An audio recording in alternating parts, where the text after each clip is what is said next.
Alright, so I posted it on a couple different uh, NA groups and whatnot. I've written my story a few times. I've had numerous requests for people to have me make a video on it. Um, and now I've been asked to document it in a video. Uh, let's just say it came from somewhere that I couldn't say no. So here it goes. I'm not used to being on no camera or nothing like that, so we all bear with me. I'm masked up because everybody in the house has COVID, and I don't really like being on no camera. So here's my story. I had never messed with drugs really. Um, there was a few times, being young back in the day, smoked weed a few times. Um, Never really liked weed. I wasn't a big fan of it for any reason whatsoever. Um, Other than the fact that you were laughing all the time, but 9 times out of 10, I would get so high I'd feel like either throwing up or I would just pass out. Um, I'm sure y'all remember the feeling of lighting a cigarette and then you look down, it feels like 5 minutes later, and your entire cigarette is gone or it burnt your fingers or whatever, and you turn around and gotta light another one. Same things happen. You just run out of a pack of cigarettes and it feels like no time. Needless to say, I wasn't a fan of weed. Um, I was a drinker. Used to drink with my homeboy almost every day. Um, and up until the point where I found opiates, I was a drinker. um, and that's what, leads me into this. So I got a hold of a street bike. Um, and I had crashed the first one. Um, the bike and I were gonna go down to Daytona Beach for Bike Week, and my boss who was taking me, it was kind of a bonus for working so hard throughout the year. So I had to bring the bike down. It was late February, and I was taking the bike down following a buddy of mine, and we had had a few drinks at the bar. Never, ever, ever get on a street bike when you've been drinking. Really bad idea. Um, so I'm coming down the road and I'm showing off or whatever. I did this little wheelie, came around him on the inside on the double yellow line, and I hit an ice patch where I slid and I flew off into this parking lot and I slammed right into the side of a truck. I mean, slammed into the side of this SUV. And there were people inside the SUV. I bounced back up. I was so scared I didn't feel anything. Picked the bike back up and I'm looking at the bike and I'm telling the dude I got insurance and the whole nine. I was giving out, whipping out my insurance card, whipping out my ID and all that. And the dude insisted on dialing 911. He said, "There's really no need for 911. Your truck's not messed up that bad. Here's my insurance stuff." He refused to put the phone down. So when I picked the bike back up, put it on a kickstand, I went to start the bike and I couldn't believe it. The bike started back up, but the front rim was bent really, really bad. The forks were bent, the brakes were gone in the front, pieces of my bike everywhere. But I picked it up and it started. And it started, and I sat on the bike, and the guy's like, "Wait a minute, what are you doing?" I said, "I just want to see if the bike's okay. I'm gonna ride it around a little circle in the parking lot." He was like, "Oh, okay, go ahead, check it out." So Needless to say, I was gone. I took off. He didn't ever get my ID. He didn't ever get my insurance stuff. Like I said, he wasn't focused on that. He was focused on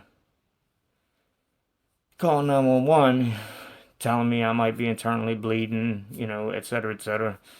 And needless to say, I was gone. So, my birthday being in March, I got another bike for my birthday. A lot better bike, a lot newer. It was brand new, in fact. And I got it off the showroom floor.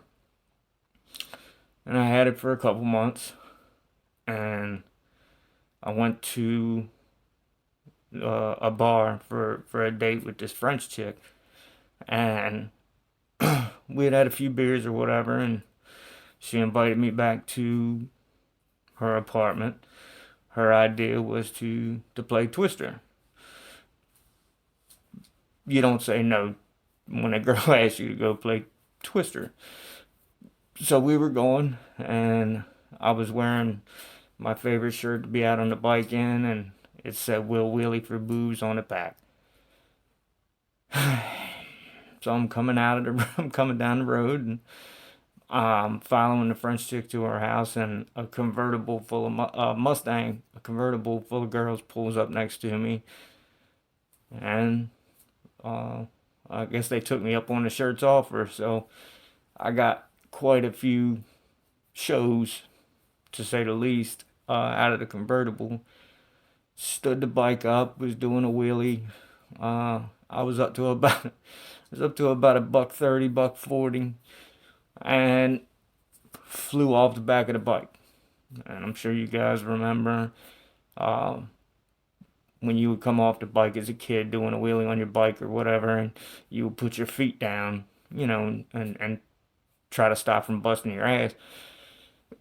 I tried to do that at about a buck 30, buck 40. It wasn't anything intentional. It was just instinctual. I put my feet down. I wound up doing a split. And when I did the split, needless to say, the bike went bouncing forever. Um, and all the skin had come off of the insides of my legs. Both of them, road rash for days. And if you can imagine doing a split on the asphalt at 100 something miles an hour, you get where I'm going with this. Had a couple busted bones, blah, blah, blah. Uh, didn't feel the pain at all, but I took off running. Uh, leg was busted, the whole nine, and like I said, I took off running, and the police were looking for me and whatever. I had a buddy of mine come pick me up, and we took off, and I went to a hospital in another city so that they wouldn't figure out, the guy from the motorcycle accident is at this hospital. So I went to a different city, um, and that's where I got introduced to pain medicine. Um, Percocet wasn't working. Uh, Oxycontin wasn't working. Um, so they wound up putting an IV in me when I had gotten there, and they jumped up to Dilaudid. And when I got to the Dilaudid, they had realized pretty quickly that they had to up the dose on it.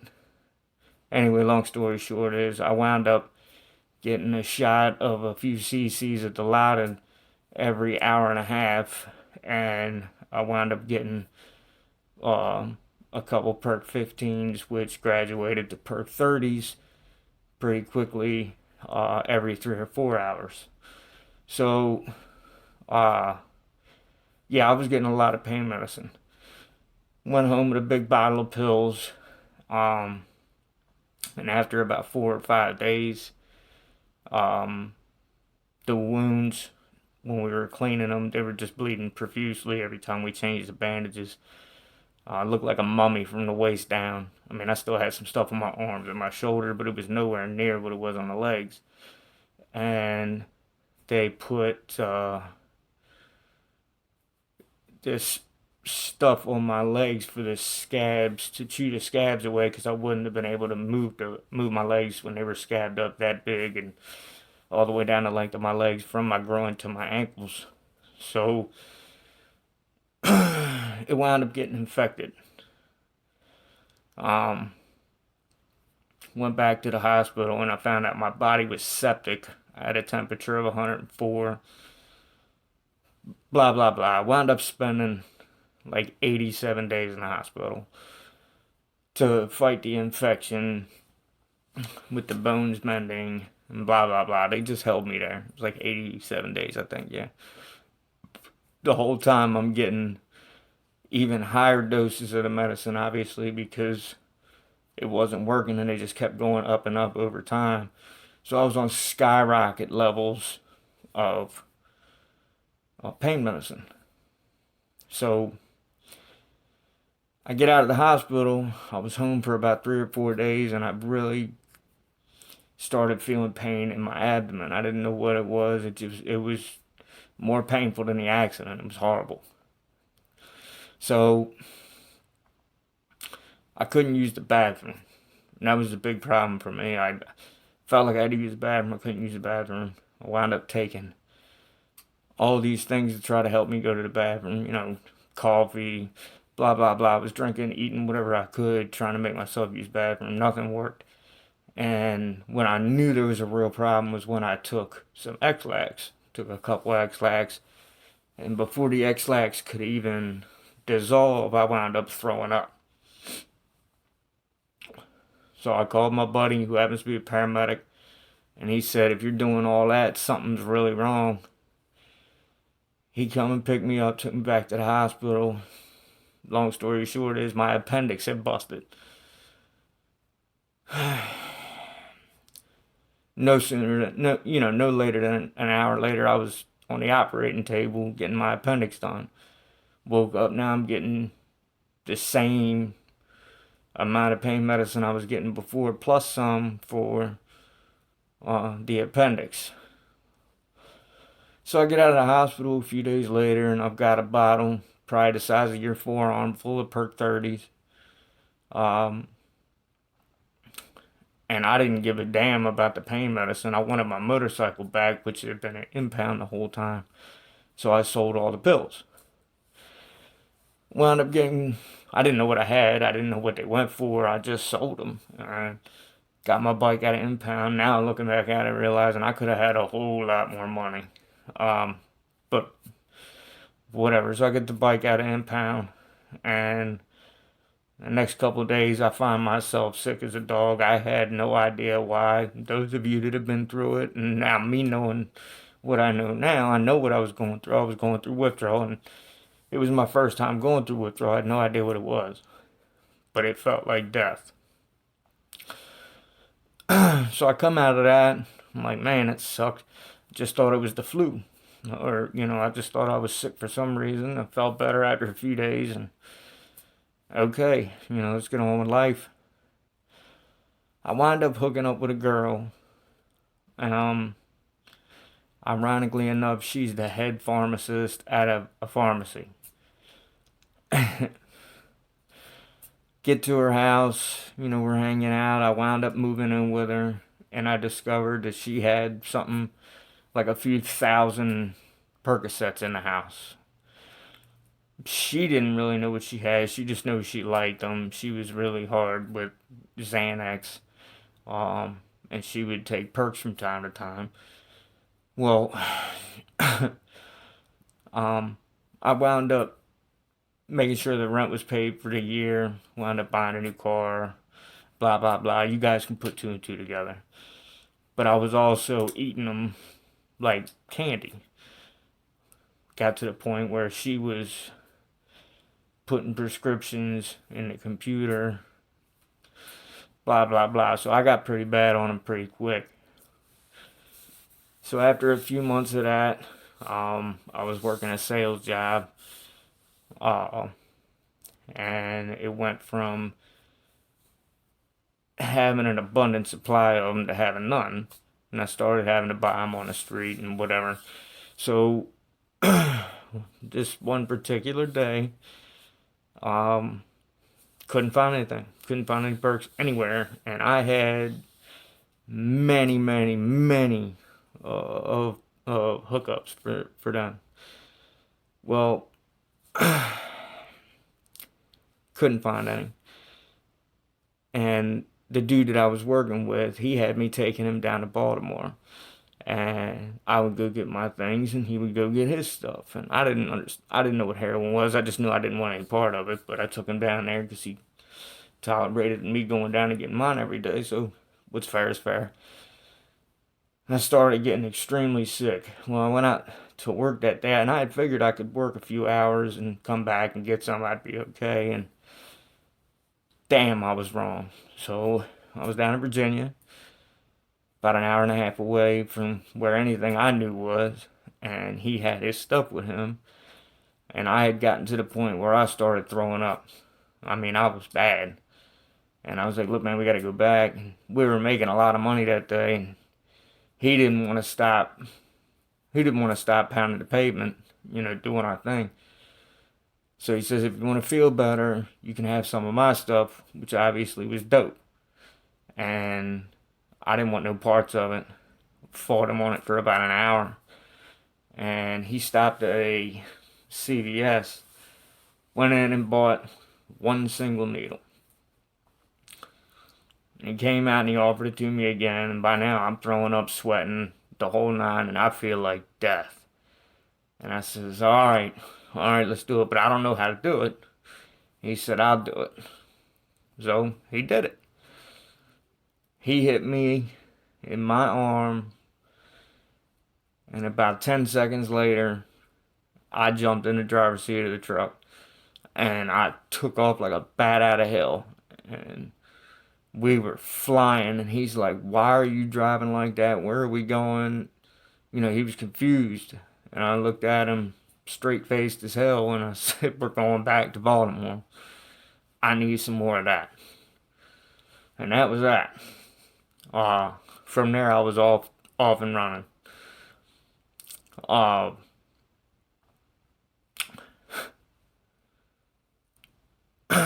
It got bad, man. I lost my girl. I lost my house. I lost my cars. I lost everything. And I wound up in jail. So I get out of jail a couple years later.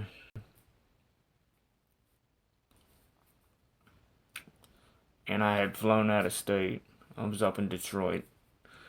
I was doing my job at a different office that we had. And I'm on Facebook and I run into an old crush of mine that I had from back in the day. She winds up saying she had the same crush. We never talked about it or anything like that when we were younger. So we hit it off online. She's got a boyfriend. Blah, blah, blah. So this goes on for a couple months. I wound up flying back home to be with her. We hook up. I'm working. Wound up getting another house. We move in together. Working like 60, 70 hours a week. And everything was going good. But I wound up getting high again. Me being me, I thought I could control it just like everybody else does. Yeah, I'm just gonna get high, once or twice. No, no. I was off to the races. Before I know it, I'm a couple years into this relationship. I made quite a long run with work in the house, her, etc., etc. And I had wound up skipping a few court dates. When you got a habit, the last thing you feel like doing is going to jail and kicking a habit on a concrete floor. You get it. So I was running. I wasn't gonna go voluntarily give myself up and go to jail. So went to jail. Come out. I'm clean. I was in there for about 6 months. And long story short is I found out that she had cheated on me while I was locked up on my birthday of all days, and coming up to see me. The other dude was out in her car while she was coming to visit me on my birthday. So I find that out. Shit goes chaotic. Now the fucked up relationship train starts going. She winds up setting me up. Maybe I'll do another video on that one day, but I wind up doing 5 years in prison. Her dad is a lieutenant in the police department. So I got railroaded in court. Wound up doing the 5 years, came home on house arrest for about a year. Did the year on house arrest, got a full-time job. I'm managing this auto repair shop. Things are going really good. Wound up buying another car. Things are running smooth as silk. But they cut the house arrest bracelet off. By now I've got the new car. Pocket full of money. Bank account stacked up. Everything's going great, like I say. And I found myself one day when they had cut the bracelet off. It's about 75 degrees out. I got the Mustang out. The windows down, system bumping. And I wound up going around one of them corners in Baltimore. And everything went south. And it went south fast. Couple months into it, I wound up telling the boss, get fucked. He wasn't paying me the commission. I had sold something like $80,000 worth of jobs while he was away in South Carolina building his house. And he paid me zero commission on any of it. So I told him to stick his job up his ass, and I left. My temper gets the best of me a lot. So I left and went back to my old sales job. And one day on the way to work, I had to stop in Baltimore on the way to work and get my shit. And I wound up getting hit by this old man on the highway, and just this real messed up car accident. Now the Mustang's totaled, the insurance company's fighting with me, blah blah blah. So the car's gone. I can't get it fixed. The insurance company's fighting me. I'm still fighting with them to this day about it.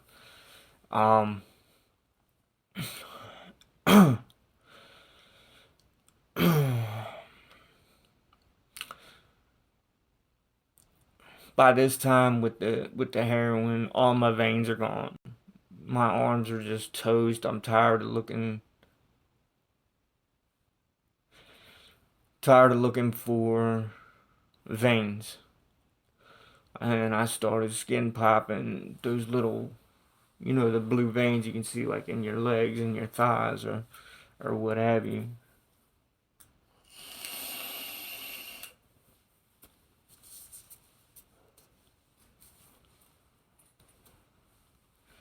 Not smoking nothing crazy, that's my vape.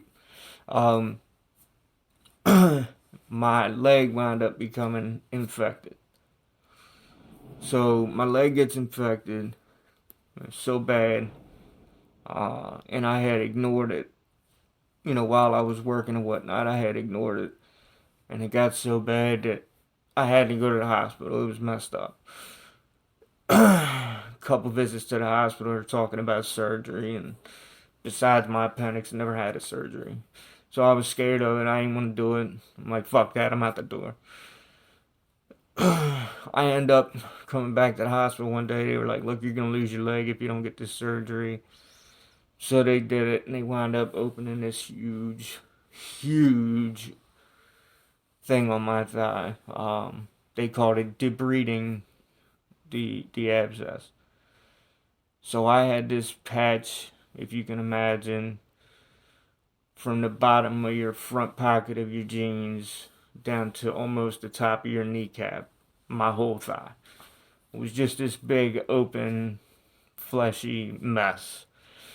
Um, so I had this wound vac on in the hospital, and in the hospital after surgery, I think I was maybe an hour out of the recovery room, back in my hospital room, and I figured out that I could shoot it in the wound on my leg.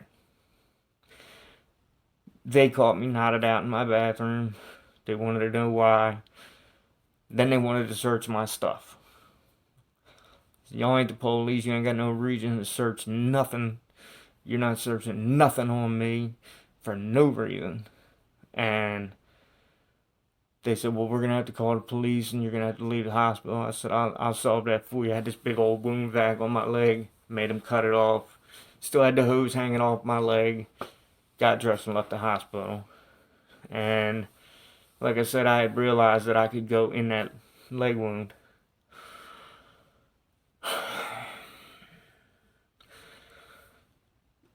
That wound is still open to this day. It's still healing. It's still horrible. It's still a mess.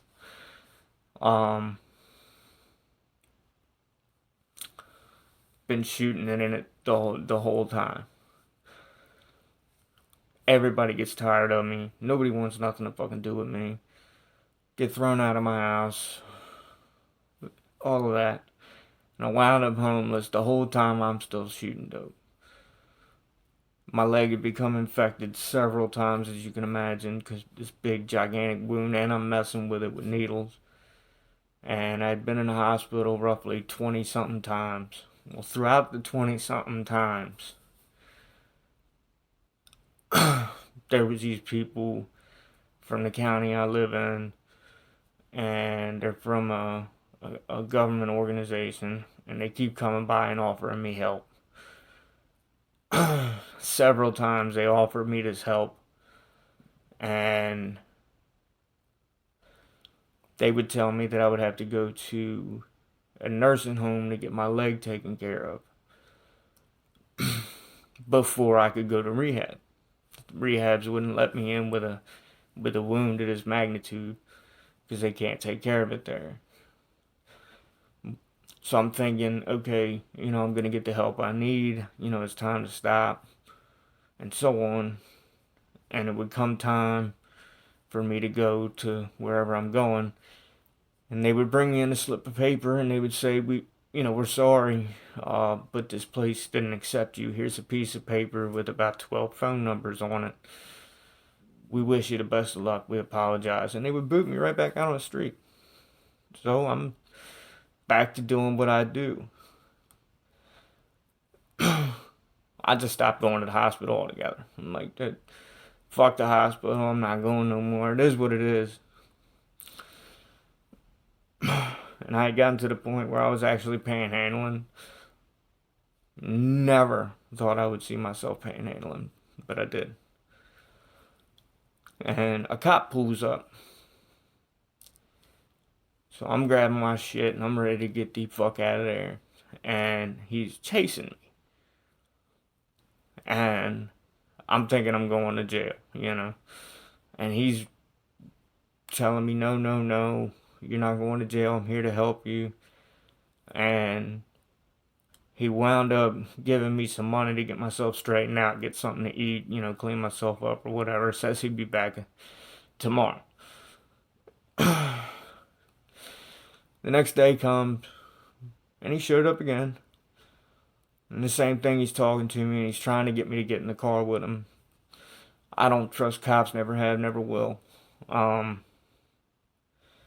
he keeps telling me that this lady from the people that were coming to the hospital saying they were going to help me, she was the one sending him. And I didn't believe him. So he winds up showing up a third day in a row with her to show me that it's real and convince me to get in the car. And they put me in the car. They take me to the hospital to get my leg patched up, antibiotics, IVs, the whole nine. These people provided me with clothes. These people provided me with food. They were bringing me like Chick-fil-A, etc., etc. And they wound up getting me accepted into a really serious rehab out here. It's apparently ranked like number 2 in the country or whatever. Um, they did that and got me into recovery houses and shit like that.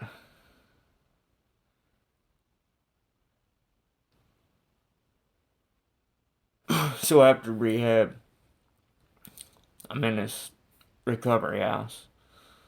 I'm in there for a couple weeks doing IOPs, doing NA meetings, doing what I have to do, obviously, to stay there, but I'm doing what I need to do to stay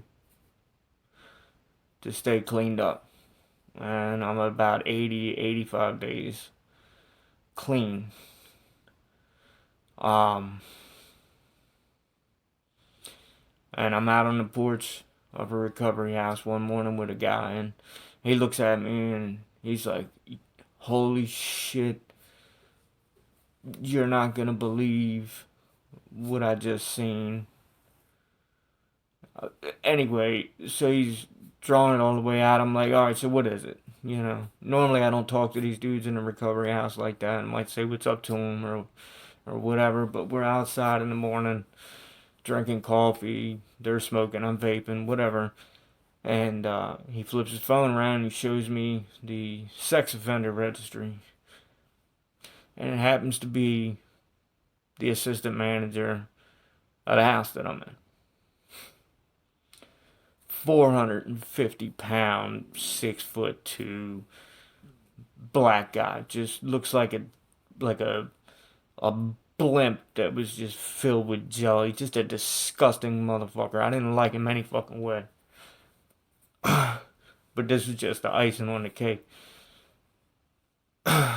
So me being me, obviously my curiosity's going up. It doesn't say on the sex offender registry what they're there for. It just shows what tier they are. And tier 3 being a ridiculous tier to be on as a sex offender. So I look him up. Everybody knows public information. You just gotta know where to look. So I jump out the phone and pull him up, and he's got 19 felonies for what he did with kids. First, second, third degree rape.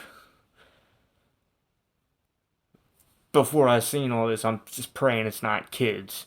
I mean, sex offenders, regardless, you know what I'm saying? Fuck them. But kids are especially crazy. I got kids. Everybody knows I got kids. And it's saying sodomy, perverted sex act with a minor, perverted sex act, filming.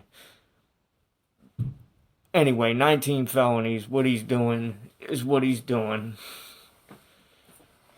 with these kids, and he's videotaping it. And I can't even contain myself. So I just went into my bedroom. I couldn't deal with it. So I went into my bedroom, I just laid down and just started playing with my fucking phone all day. We get to about 8 o'clock that night, and they called a meeting. And the head of the house, the main manager of the house, is talking about how people got passed and blah, blah, blah. It's none of our business. This and that. And he said whoever looked this man's stuff up and showed everybody is a bitch. Where I come from, you don't call people a bitch unless you want to fight. But he's looking me square in my face when he said whoever, and then said bitch. So I stood up immediately and I said I looked him up. It was me. I'm not no, I'm not scared of nobody or no thing any fucking way. But I stood up and I said it. And he says, well, you showed all the other houses. You showed all these people and this and that, which I didn't do. I genuinely didn't do. But word got out. Obviously, you're not gonna find out some shit like that, and people aren't gonna know and tell whoever and whatever. But I had honestly been in my room all day and didn't say a word to anybody. But I'm not somebody to snitch on somebody else either, so I didn't say shit. But I said I did it, so I took the brunt of it, and wound up becoming almost physical. Police almost called, and so on. So it's been a roller coaster ever since then. Obviously, I was asked to leave the house, which I did. I was back out on the streets for a few days, and I relapsed. Um, Obviously, I'm gonna relapse. I'm stressed out. I'm pissed off, nervous. I don't know what the fuck's gonna happen now. I wound up using, and the organization came to help me again. They put me into another house. Um, Still had some stuff on me that they had found. Um, and I wound up taking a urinalysis a couple days later, and I still popped dirty for dope. And they said, well, that's impossible unless you've been using while you're in here. And I don't lie about when I've used or when I haven't. I said, honestly, I haven't used. Couldn't have used. I haven't even been in the house. And I was asked to leave there. So I wound up leaving there on my own. They offered me a couple facilities to go to, and I'm not going back to another facility. You know, being locked down, no phone, no communication, etc., etc. Plus, I've had a couple bad experiences with a couple of these facilities that they recommended I go to or offered me to go to. So I just wasn't going. And over the holidays, I wound up at my folks' place, and now we all have COVID. So, um, dealing with the quarantine issue, and I've got a lot to come after that.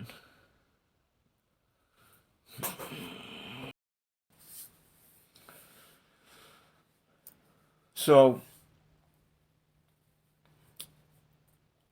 that's pretty much all I got for the story for now.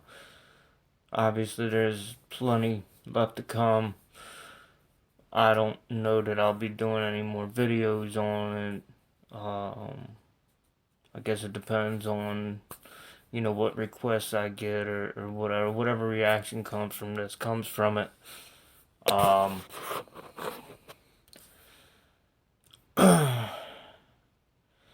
Gotta wait to get out of the quarantine deal and see where we go from there.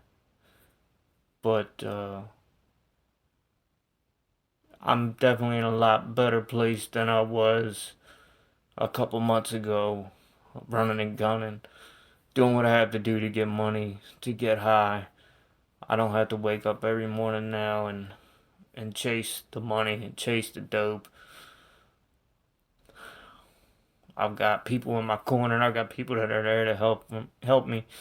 Just making these videos, I've gotten 3 or 4 phone calls from that organization offering me resources for COVID, to get me some maintenance medicines, um, and to see what type of situation I'm going to be in as far as like another recovery house or whatever following this. So I'm by no means all the way out of the woods, but I can see the light at the end of it. Um, I just got to keep fighting and hopefully stop relapsing. Um, I just want you all to know that there's people there that will help. There are organizations that will help. And there are people that actually do care, because there's been many a times, there's plenty of stuff that's been left out of this story. Um, but these people care, man, and they showed me they cared, and it took a long time for me to understand and believe that. For those of y'all who would like to know, who these people are, anybody, especially in Maryland, drop me a comment, send me a question, a message, whatever you want to do. Um, and I'll let you know where these people are. I'll let you give you the phone number. I'll plug you straight into them. If you guys want to go get the help, man. Seen a lot of people pass away. I'm not trying to see that for nobody else, especially me. So if you want the help, man, just reach out. I'll plug you in, but I can only show you where the water is. You know what I mean? You got to drink it. Anybody wants to know more, just let me know in the comments or whatever. Um, I don't know. Just give me a shout. Let me know what y'all want me to do, and I'll see what's up. All right. Y'all take care.